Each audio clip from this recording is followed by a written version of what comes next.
Right, so in every case, determine how many solutions are possible, 0, 1, or 2, and make sure you justify your answer. We'll do that. Then proceed to solve for the required side or angle. I said to omit the first one, so we'll go straight to number 2 here. And so maybe watch for the little things. Okay. Maybe you got it right, but maybe you need to watch out. So we have an angle and the side across from it, so that's our pair, and another side. So we're definitely in the SSA territory. Okay? I want you to always think of that. This is an obtuse scenario, so you should technically have something like this. Okay? And so you caught the fish. This is 170, which means that angle M is going to be situated there. Side M, we have no side lengths on that one, but it's 19 right across. And the other side, you want it to be here, which is side T, meaning that technically angle T would be situated here. That tells you that B, if this were to be a triangle that is actually solvable, would be up there. Okay, so you kind of work backwards with the information you're given to make it look like this. Okay, string, rod. No, sorry, rod, string. Okay, there you go. Make sure you get that right. So you just compare the string and the rod, and you clearly can tell that the string is longer than the rod. Therefore, one solution. Okay. And so we're asked to solve for side B. Right, so I'm just going to go ahead and do this. So now you can go ahead and draw your triangle like you always would. Normally, we've got this is 11, this is 19, and this is 170. And obviously you have a pair. This is the sine law, right? So sine of 170 over 19. And the only thing we can do right now is solve for angle T, okay, which we will use 11 for that. And so sine of T is going to be 11 times sine of 170 divided by 19. That gives you 0.1005 and something. Angle T is sine inverse of that. Angle T is 5.77 degrees. Okay, so that's important. That technically you would already get for something like this on a test. You can expect this to be worth 1 mark. And then here I would give you 2 marks for coming up with angle T. And then you have to find angle B, which would be 180 minus 170 minus 5.77. Angle B is 4.23, so we're looking at very small angles here. I would give you a mark for that, usually half a mark, depends on the question. And then naturally you have to, I used up way too much space by the way, you have to perform another sine or cosine law, right? So 170 over 19, and then we would use this angle to solve for side B, right? You cross multiply and divide. Make sure you show your work if you want full marks. If you don't care for 4 marks, just skip as much as you want, all right? B is 8.07, and we have no units, so we'll just go 8.07 like that. So that's ultimately what I wanted there. Okay, what the question was asking. There's only one solution, right? There's only one answer, but it could have been 0, right? It could have been non-solvable, right? So there we go. Next page. So I'm not going to collect this today, as I already told you. So here we go. Triangle ABC. You've got an angle. We've got the side across from it. That's our pair. Plus we've got, right, the one side. So this is SSA. And it's actually acute. So we sketch it like this. And we have the 34 here, which means angle B is there. Side B is 2. We want A to be here. Okay, want the 4 to, so this means angle A would be here, and this would therefore be angle C.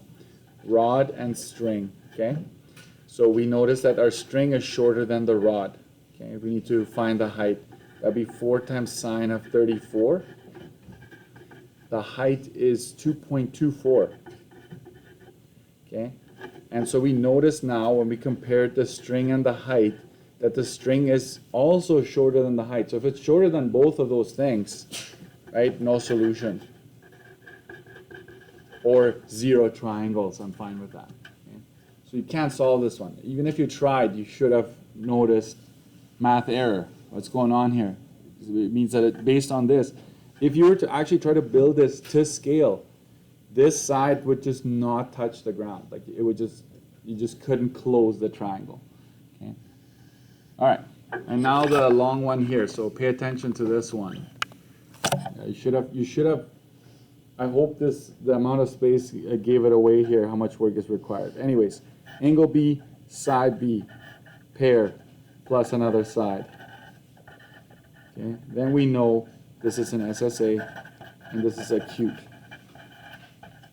All right, so I'm going to just use a little bit of space for my justification as to how many solutions that needs to happen first. If it's SSA, this is angle B, this is side B, and therefore G is going to be over here, side G, making it clear that angle G, if it's solvable, will be over here, and I will be over there up top.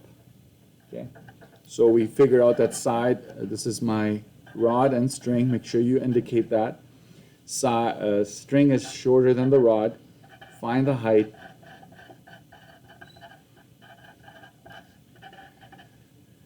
Let me just check my key here to make it a little faster. 629.32. Then you compare the string and the height, and you can tell that the string is longer than the height. Okay, therefore, 2 solutions. So when it says find angle I, it could be one or the other. Okay, that's what we've just determined by doing this.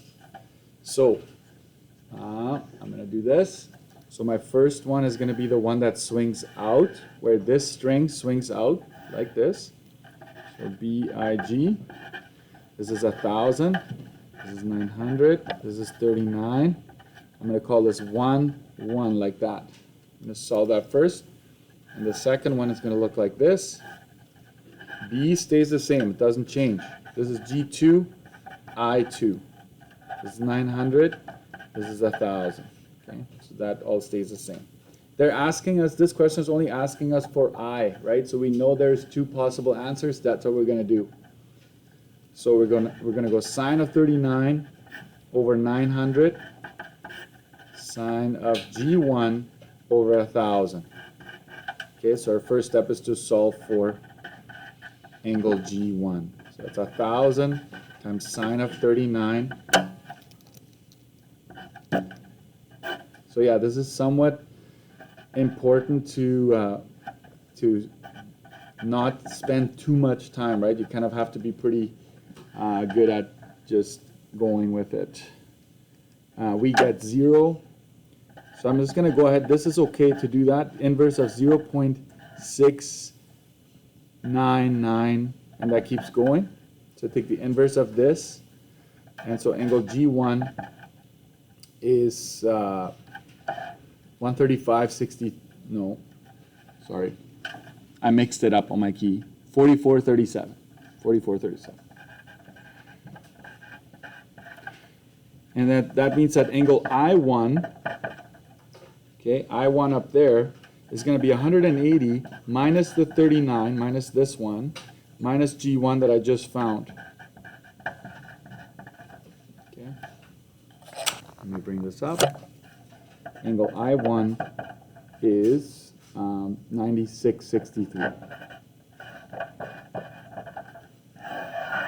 This is one answer for I1. Chances are that's the one everybody finds, even if you don't realize that this is a 2-solution scenario, you will still find this one at the very least, right?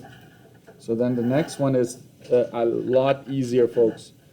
You just have to find G2. We know that G2 will be 180 minus G1. That's really what it is. No need to do another sine law, right? So 44 37. So angle G2 is 135.63. Therefore, angle I2, this one up here, I'll just find it by taking away 39 and by taking away G2 from 180. Because now you're inside the triangle, right? So it'll be minus 39 minus 135.63. Angle I2 is 5.37.